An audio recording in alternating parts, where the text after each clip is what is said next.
quick sponsorship announcement. If you are looking to have more customers, get more customers, and looking to have them pay you more money more often, definitely visit www.employeeescapeplan.com. Mr. Joe Nicasio, who was on the show earlier, helps business owners, entrepreneurs to grow their business. He's a business problem-solving expert, worked with Les Brown, coached him on business, and he's just doing amazing things. So definitely check out EmployeeEscapePlan.com. It's a game changer. Talk to Joe. Let him know I sent you. Now, for the woman of the hour, Miss Amy Bernier. She showed up overwhelmed, stressed out. Oh, she shows overwhelmed, stressed out entrepreneurs how to say yes to themselves and prioritize your needs first so that you can show up calm, confident, and focused in business and in life. We love simple. Amy loves simple. Amy, are you ready to rock this? I sure am. Awesome. She is ready. Amy, you are now live on Becoming Your Greatest Possible Self. Welcome to the party. Awesome. Thank you so much. I feel like I should be hearing cheers in the distance, like, yay, yay. Basically, I mean, that's what we're doing. What an introduction. You're a celebrity. You're a celebrity here. Yes, yes, yes. So, Amy, thank you for taking time out of your schedule to share your knowledge, your experience, and your coaching with our audience today. Thank you for taking time out of your schedule. Absolutely. Yeah. I'm very happy to be here. Awesome, awesome, awesome. Well, we're going to dive in, and I want to get to your story. We want to know a little bit more about who you are, some of the challenges that you've overcome. Before that, the title of today's theme is Hustle and Flow. And hustling being like grinding, striving, really driving, burning it up, burn it up coaching, burning it up. And then also the flow side is more of the creation, the manifestation, the divine timing, the surrender, the, letting go. And I'm curious, how do you relate to both of those terms and seemingly opposite ends of the spectrum? I actually think those two words, hustle and flow, actually are beautifully paired together. I think that hustle without flow really just leads to burnout, overwhelm, and ultimately becoming sick or injured or, a number of other things. I think that hustle, when done in flow, you can work and work and work, and you don't even notice the passage of time. I think when you're hustling and you're not in the flow too, you feel like everything's really, really hard work, and you're running into challenge after challenge after challenge after challenge. I think that when that's happening, we need to pause and think, am I doing what's right for me right now? Like, does this feel right? Does this feel good? And I think when, the flow and the passion and the hard work all combined, that's when magic happens. Beautiful. I love it. I love it. So we need both sides. It's critical to have both sides and come from this place of merging in harmony and having them both work for us, not being worked by them, is what I heard. Really using them, channeling them at the appropriate times to create awesomeness. Absolutely. Because I think that, you say the word hustle, you say the word flow, and I think you'll talk to 100 different people and you may get 100 totally different answers. So I think that's like a really, really good question, because in the entrepreneurial world, especially, hustle and grinding is glorified. And I always ask myself the question, like, are they talking about working 24/7? Like, to the detriment of themselves? And you see that a lot. And that's a lot of the people that I work with have come from that standpoint where they've driven themselves into the ground and unnecessarily, they're in the name of serving, in the name of doing their best, in the name of following their passion. And I think, that flow element is super important and rest as well, to integrate into that and not. Do you know what I mean? I'm probably not saying exactly right, but I think that it needs to be paired with, you need to rest too. Yeah, and I think in the name of your passion, in the name of what you're out to create, that's so inspiring, that's so awesome and fulfilling and joyous, there's also like blind spots that people have, this stuff that drives us for admiration, for acknowledgement, for, being desired, being valuable, being worthy, that drives why people work as hard as they do.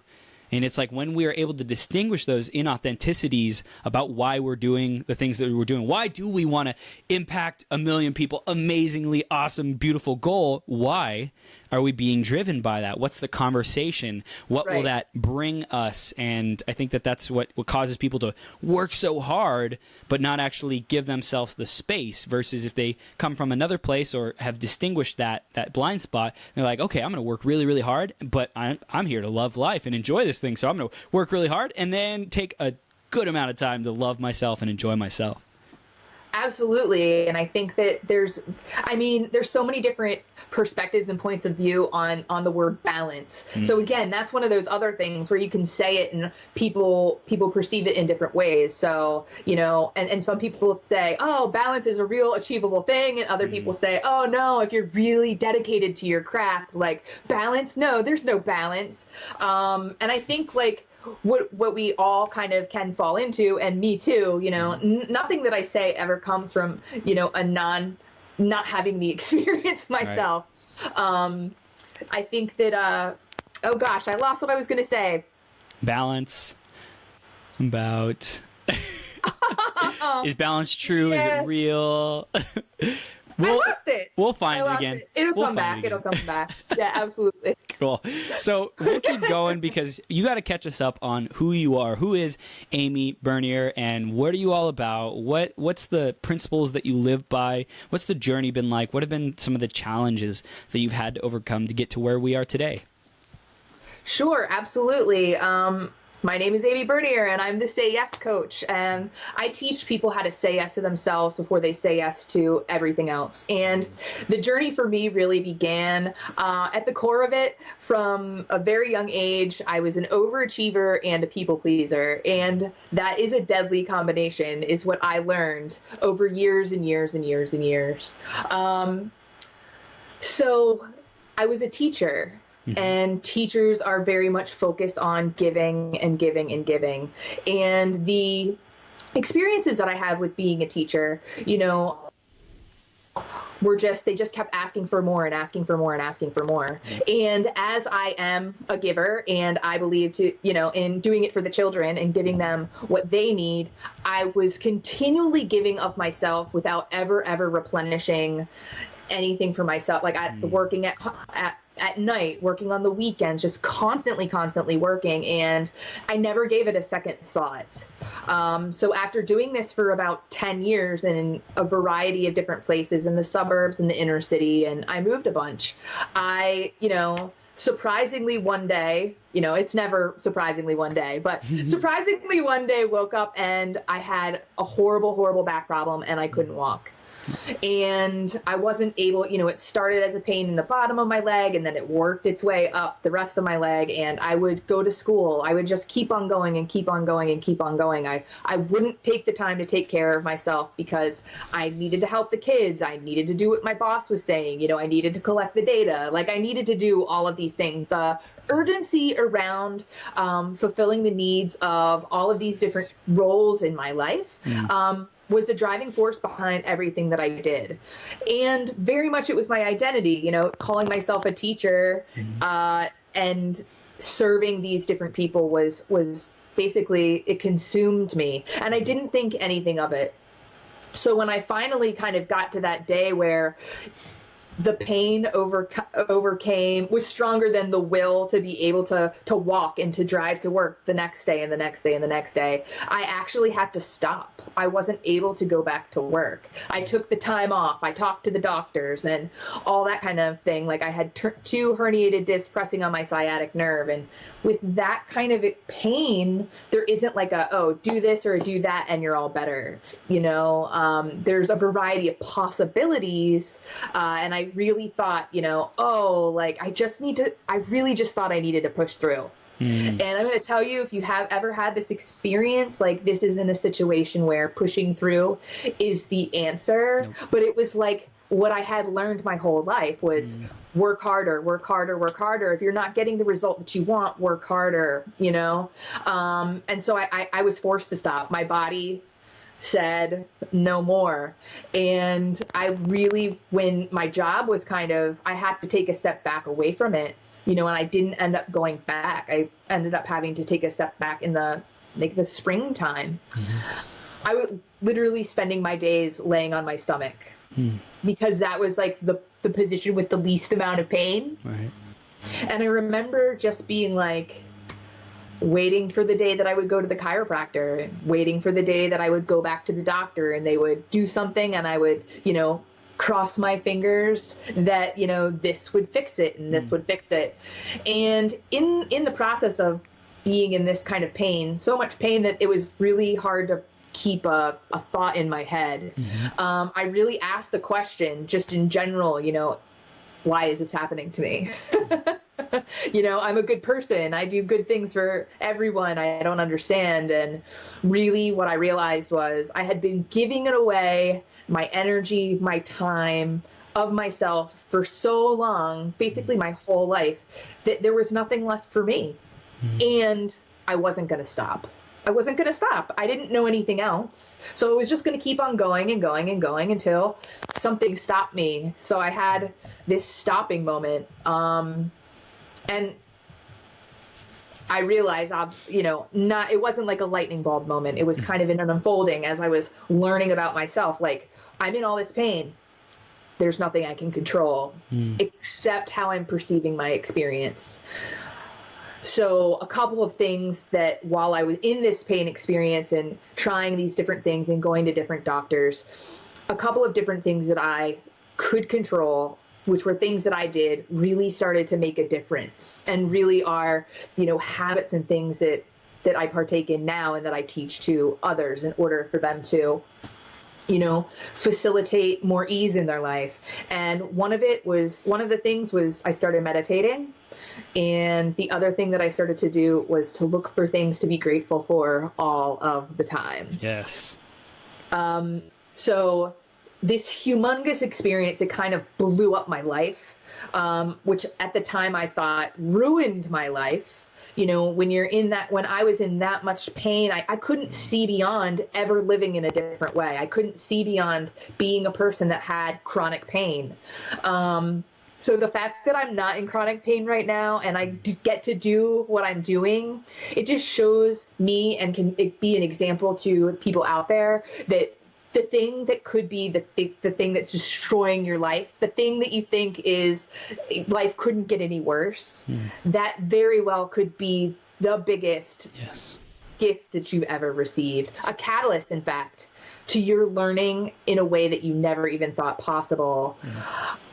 So that's really what it was for me. And since then, it's been about 5 years since that day on the ground, you know, and there's been so many things that I've learned since then. And the transformation, which the primary part of my transformation was that I get to choose, the power of choosing my current thought and how I'm perceiving what's happening right now is one of the most powerful practices there is. Beautiful. My gosh. I really heard that you just got to this place of acceptance and embrace of life, exactly how it is, exactly how it isn't, and being grateful for all those things along the journey. And it's not like some kind of just light bulb moment, but it's a continual evolution of why is this here? Why am I going through this life? So for everyone out there listening, look at your life. I just talked about this. I did an interview right before you, Amy, with myself. Talked about, like, why is this happening? What's your spirit here to learn? What is your soul here to learn? What is the thing that you're receiving this for? Why? Why? Not why you, as in, like, why me, victim, but why you? Why this message? Why this lesson? And what are you supposed to do with it? And you can start practicing gratitude, like Amy said, of being grateful for all that you have, all that you don't have. But also, if you're going through difficult situations, be grateful for getting through it, already having gotten through it, already have learned the lesson that your spirit was supposed to learn. So, Amy, you were supposed to learn how to be grateful, how to appreciate everything that you have, how to slow down and really take care of yourself, how to teach other people how to say yes to themselves first. And imagine what would have happened if you, before, like right as the discs happen, the herniated disc, if you had this knowledge of being grateful, you could be grateful as heck because you knew that this message was coming out of it, right? Like, you could have owned this 5 years ago and, like, cut the time in a tenth, right? Chris, shut up. Right? But seriously, it's like... Yes, absolutely. You can practice that and be that now and experience the benefit of that way of being, that you've transcended your problem. You've transcended your challenge by doing that. And it's such that's a shortcut miracle right there for everyone out there listening. Like, literally write that down, save it, use it, put it on your wall, start doing that for everything that you're stuck in life. The hamster wheel, the things that you don't feel in control of. Start thanking your spirit, thanking the journey that you're on to really transcend those problems. There is a gift there. There is a gift there. And it's something that I still need to remind myself of daily, because challenges happen. I mean, the only thing that we know for sure is that change happens, right? So for everything that happens, if we can be grateful for it, and remind each other. I mean, I have Post-it notes, all over the place. Yes. Because I think the easiest thing is to forget all of these things that we've learned. You can forget in an instant and think, why me? Instead of, I'm grateful. Thank you. Yeah. So easy. So Post-it notes are... Yeah, we're hardwired to survive. We're hardwired to survive, to not put ourselves in dangerous, uncomfortable situations, right? Like, our species is supposed to survive and live on. Putting sticky notes and Post-it notes and remembering this conversation is not conducive to our ego surviving, not conducive to survival. It's conducive to thriving, to being the creator of our reality, to transcending problems, which our survival doesn't want to do. Our survival just wants to stay in the same old pattern, not do anything new, not change, not open, not just stay. Yes, and what I found is, for me, is, the ego thoughts I call stories. And I call them stories because if I wrote the stories, then I can rewrite them. So it gives you that power. So something even as simple as calling it a story kind of gives you, your subconscious this reminder that, I write stories. I write those stories so I can rewrite them. So meditation for me was actually the very, very first gift that I gave myself unexpectedly. Yeah. And it was prior to having this back problem. I'll just paint a picture of my situation. I was going to commuting to a school about 30 minutes away, which is fine. No big deal in the commute. But I was dreading going to school every day. I was dreading it. I had taken a break from teaching for about 5 or 6 years after having moved. And I just identified as a teacher so much. And I had been doing other jobs and all of these things, just being but I'm a teacher, but I'm a teacher, but I'm a teacher, longing for the thing that wasn't my current reality at that time, always pining for, when I'm a teacher, I'll be happy kind of thing again. And so I get this teaching job, and I'm so grateful. I went to grad school, and I substitute taught, and I had 3 jobs, and I did all these things in order to make myself a more attractive candidate to get a teaching job. Basically, if you can short, the patterns in my life are overwork yourself, do too much in the name of getting what you want. It's always work harder, work harder, work harder. That was always the answer. And to be honest with you, in a lot of cases, working harder gave me so many gifts. So for a very, very long time, it was the thing that worked until it wasn't anymore. And so I went into this teaching job, teaching in the inner city, loved the kids. It was one of the most challenging experiences of my life. And the demands that are on inner city teachers specifically those schools that are getting money from the state or from the federal government, there is a humongous push to document everything that you do. So it's like you're proving that you're worthy of the money that's being given to you. And so it's just so much work. And being around people, specifically children in need that don't have their basic needs met, especially if you're a very, very emotional person. I didn't have good boundaries at the time.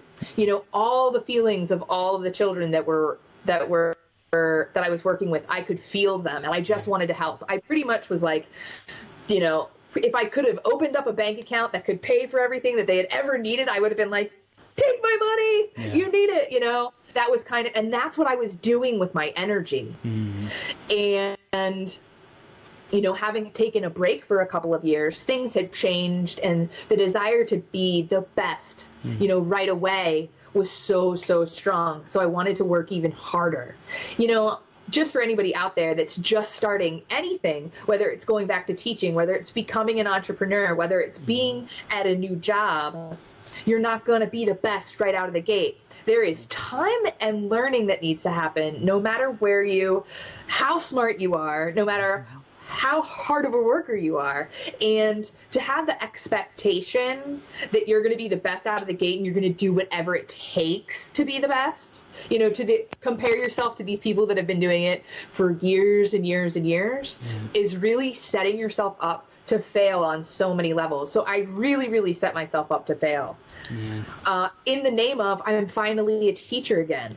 So when things started to go wrong with my health, when things started to not come together with the way I wanted it to in my classroom and with my data collection and all that stuff, it was really destroying me. And I didn't have the strategies in place in order to really take care of myself first before I took care of the needs of all of these people. And it was my personality, right? I'm a people pleaser. I'm an overachiever. Like, I was destined to fail. I set myself up for it. It was actually kind of a beautiful destruction, if you will. If you want to see how perfect that situation was to have me learn some of the best and biggest lessons that I've ever learned in my life, it was beautiful.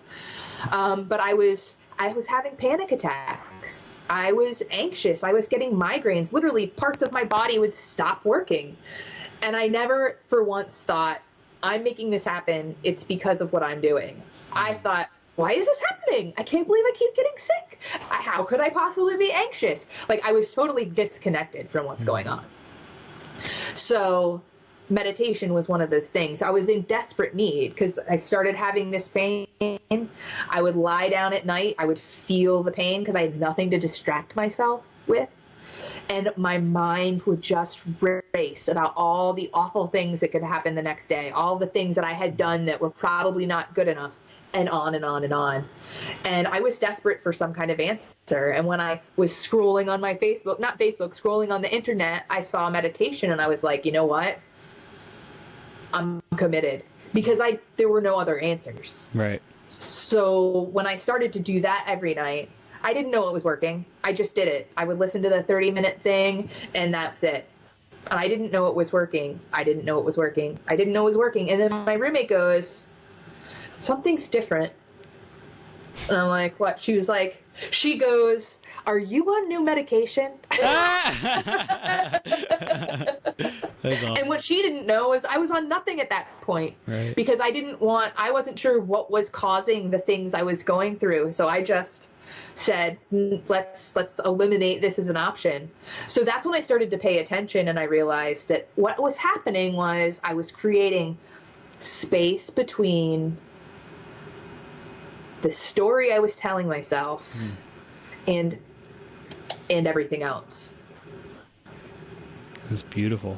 Awesome. So what started to happen after that? After you discovered meditation, what else did you notice happening in your life? How did your coaching evolve from there? Well, actually, at the point that I started meditating, I wasn't even coaching. I was still teaching. I was still in pain and all that. So it was just a little bit more clear that the anxiety was happening. Mm-hmm. There were these sensations in my body. There was pain happening. There was these things happening. And there was just enough space where I felt like it wasn't necessarily me. It was an experience I was having, but it wasn't necessarily me. And that was enough. That was enough to allow me to even ask the question, if this is happening for a reason, and everything that happens is for my best good, which is something that I didn't believe at the time, but I was like, fuck it. Like, if those people that believe that everything that happens for a reason, they just seem like they know something. And I'm like, I want to know that thing too. Like, if there is any possibility that there is something that can help me here, then why don't I just throw it out there? So, and that's when I had asked the question, if everything happens for a reason and this is happening for my best good, what could that possibly be? And over time I realized I wasn't going to stop.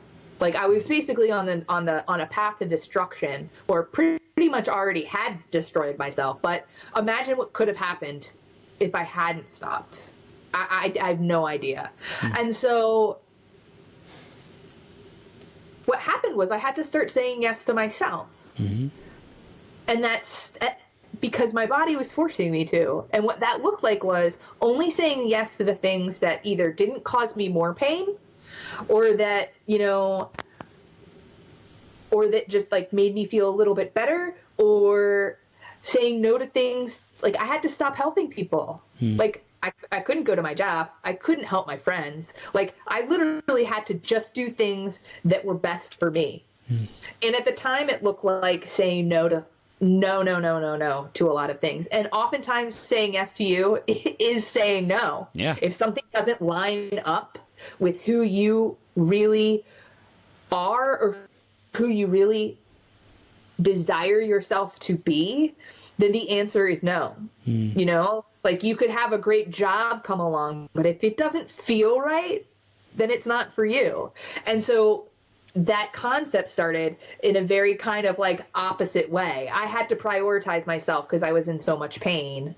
And now I had to go, okay, well, where do I go from here? So my first consideration of myself in all of my years really was then. And it just hasn't stopped. And it's just evolved into,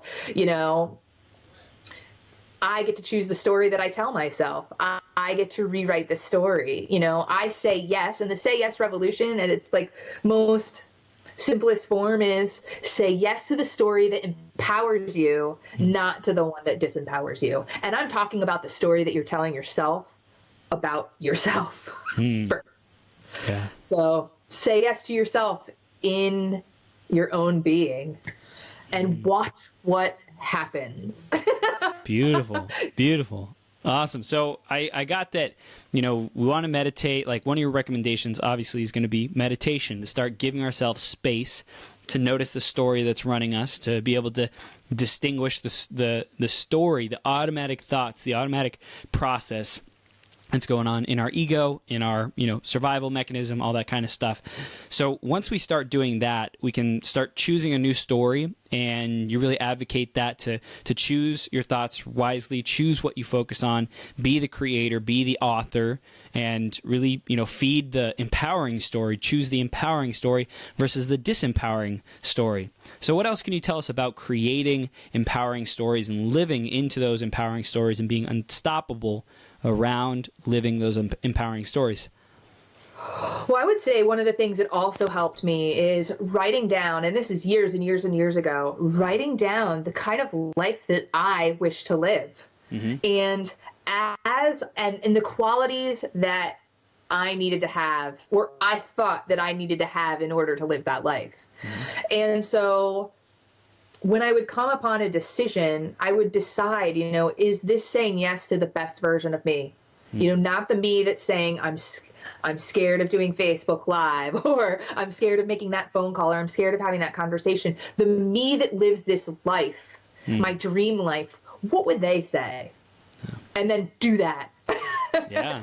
Take action based on saying yes to the best version of yourself right now. Absolutely. It's really, really simple and it's not, our habits, we're just so good at letting our negative thoughts run our lives. And the reason meditation is so important is because then you can start seeing that you have stories in the first place, and that what's happening around you, you have a choice. I think that there's so many people out there that feel like a victim of their circumstances, and from their point of view, it's true. And I think that when you just sit quietly and you start being the observer of your thoughts, the observer of your stories, it just allows you to even ask the question, is this really me? Is this serving me?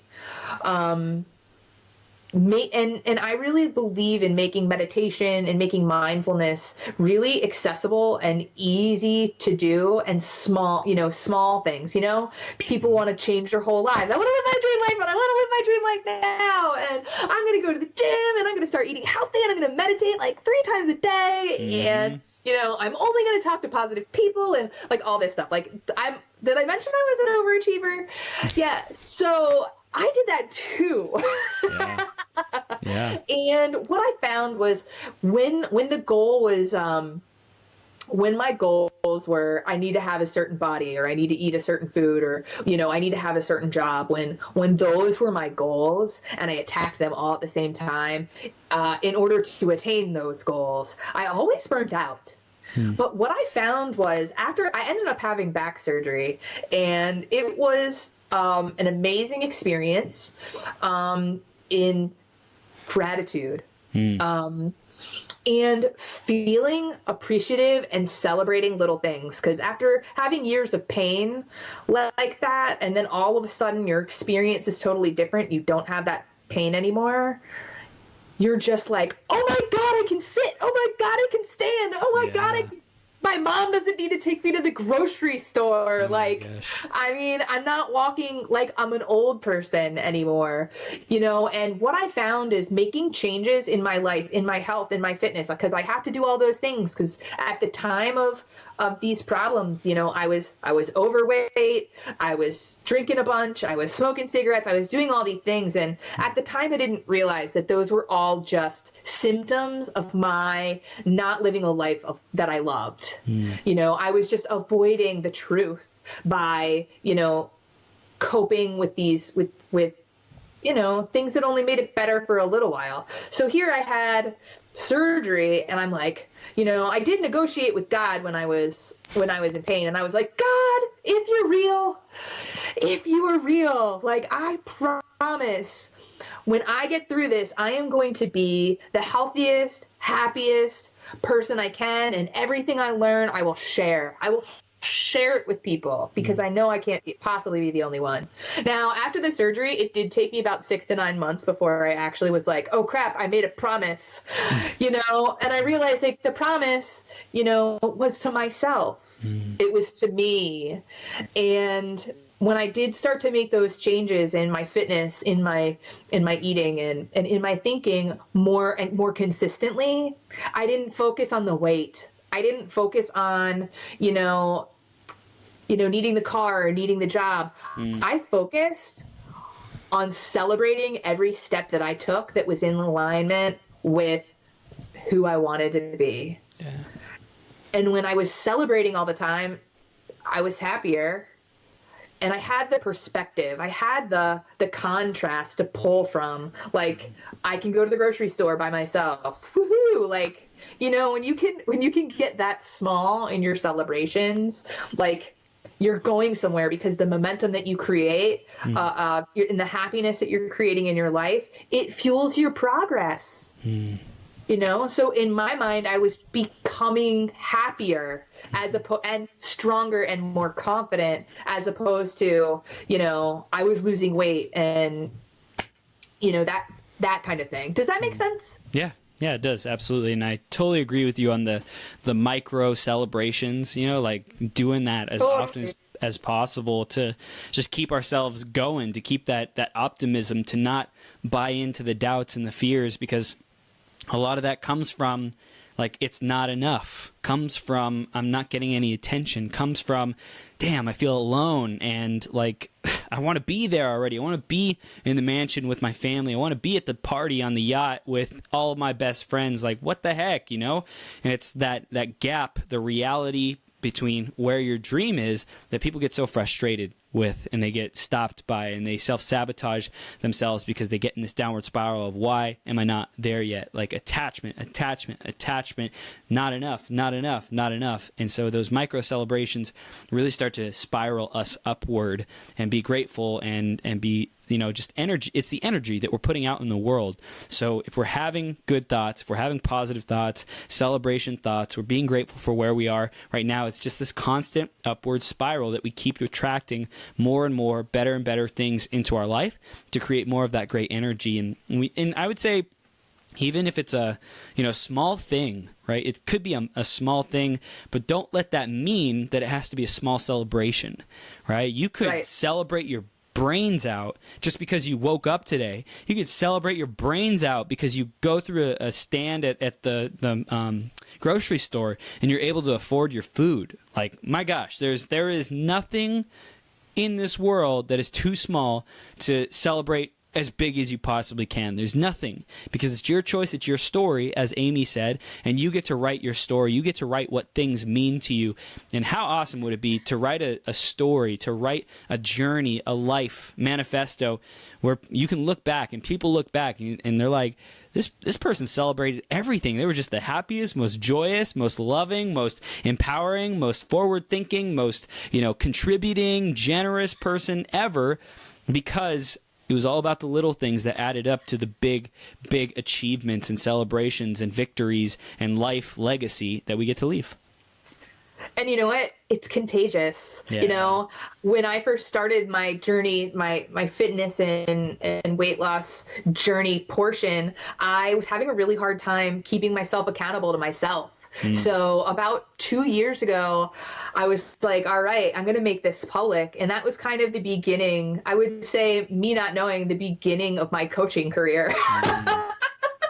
I took a sweaty selfie every day that I worked out at the gym or worked out in my house, because I was too embarrassed to, you know, go in public and work out and possibly be sweaty and gross in front of other people, that I started, and I said, hey guys, like, I need help with this. Like, I am dedicated to this. They all knew about my back. They all knew about the surgery. Everybody knew about that. I was public about it, because I think that a lot of times when we're having problems and we're really suffering, the thing that we really want to do is to think that we're alone and to isolate ourselves. Yep. And the way to kind of get out of that and actually help other people, which is what I didn't realize I was doing at the time, is to talk about it, is to tell people, is to just be like, I'm having this thing and I need your help, or don't even say I you know, I need help, or I'm doing this thing. You know, here it is in all of its, you know, in my case, like overweight, fat, you know, sweaty face. Here I am, you know, this is what I'm doing. And that's the way I felt about myself when I was doing it. You know, whether people perceived me that way, I don't know. And it doesn't matter. But what happened was, after a couple of weeks of doing this consistently, people started messaging me and they said, please keep doing this, because it's getting me to realize that I can do this too. Wow. And the power of sharing, the power of community, and the power of not being ashamed of wherever you are right now and whatever you're learning right now. I think two of the most powerful words out there, and I said this before, the recent movement, is Me Too. Is, you know, if somebody's having a hard time and they share it and you can say Me Too, you know, you can be making a world of difference in someone else's life by, you know, by being willing to share something of yourself where maybe you struggled. I mean, the point is, like, we all struggle, but do we have to be alone in it? And in sharing our struggle, can we actually be helping someone else? You know? So I made a promise to myself a long time ago, you know, not even this before the back pain, when I was in college and I went through a challenging relationship time.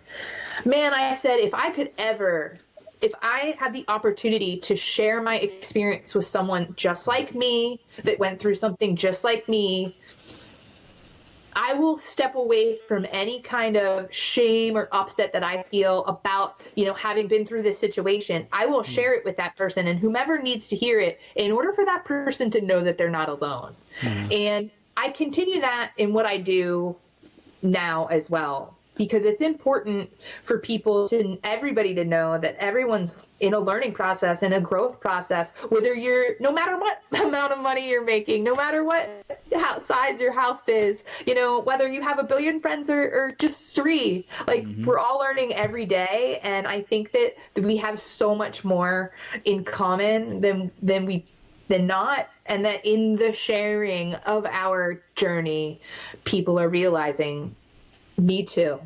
And it's powerful. Yeah, it's that connection, so much of what our society is all about today is looking good and having an appearance of we got it all together. But I think it's like you were saying, with the community, with sharing that we're human too, that we're going through stuff, that's where we can connect. Because we all can relate to failure. We all can relate to not getting what we want when we want it. We all can see that there's a gap between reality and our dreams. Like we all have that in common, that we want to be more, do more, have more. And it's when we can share that, like, it's not going how we want it to go. There's such a fertile common ground there that can be shared and created from, and it's like just so juicy. I totally agree. Yeah, and secrets can kill people. There's a show that I saw and called PostSecret. I don't know if you know about it. It's a man, I can't remember his name, PostSecret. He's been doing it for over 10 years. 10 to 15 years ago, he put an ad in the paper, and he was doing a project, and he said, he was collecting secrets, and he was having people write their secrets on the back of postcards. And the purpose, or not the purpose, but the ask that he put in the paper was, to share your secret, a secret that you've never shared, and to share it anonymously and to send it to his house.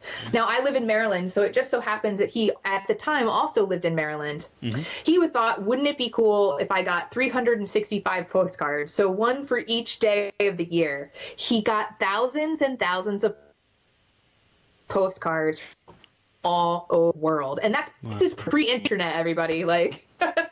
This is before, we had instant access to each other. And so about a year ago, I had the opportunity to go to see a show where based on PostSecret, and you can actually go and hear the originator speak. And there are 3 actors, and all they did was read people's secrets and show some of the secrets up on a screen. And I went with a new friend of mine at the time, and I am so deeply grateful that he invited me to this show. And I'm going to maybe get a little bit emotional because it was so powerful. And the emotions, the things that people were sharing were, something like I pee in the shower was something like the most common secret that people shared. But others were, secrets that were literally saving their lives just by being able to say it out loud. And so being in a room where you're going on this emotional roller coaster, as these actors are saying these secrets, you realize we're all laughing at the same time. We're all having compassion and emotion at the same time. That we're all the same.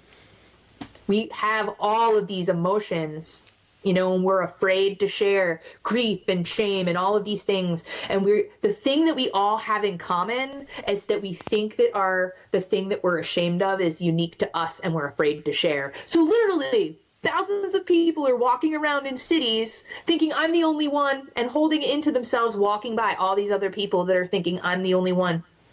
But if one person was to just say, this thing out loud, other people could go, oh my God, I'm not alone. Connection. And having that experience and being kind of reminded that speaking out can save someone's life just blew my mind. And it just took away any kind of fear that I had. Well, I won't say it took it away the fear. It allowed me to consistently choose to not pay attention to my fear in order to share so that people know, you can change your life. And these are the habits that can help you. And these are the reframes that you can do.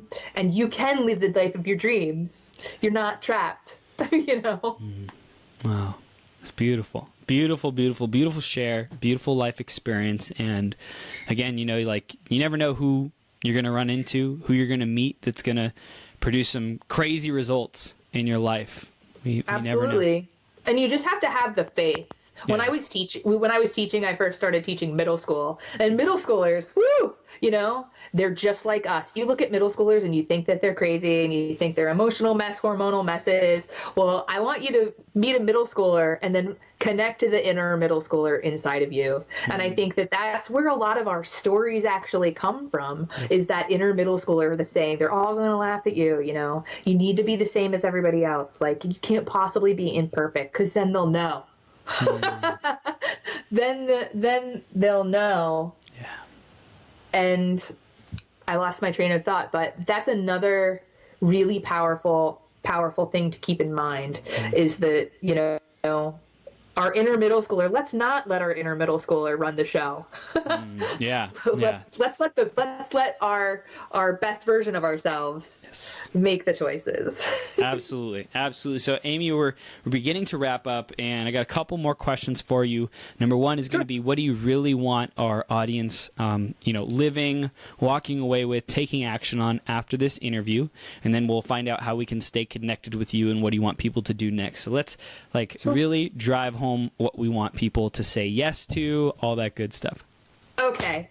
I want you to say yes to yourself. And I want you to say yes to yourself if you're just starting and this is a totally new concept to you and you're like, Amy, that sounds like the most selfish thing in the whole wide world. Like, how can you even be asking people to do that?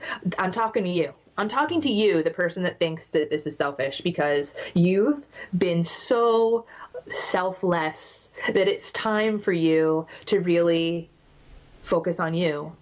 And focus on you just a little bit every single day. And I want you to think about, what is something fun that you absolutely love to do? And you might be sitting here thinking, I don't even know. I'm just so busy being a mom or a dad, this entrepreneur, community member, working so hard all the time. I don't even know what's fun. I don't even know what makes me happy.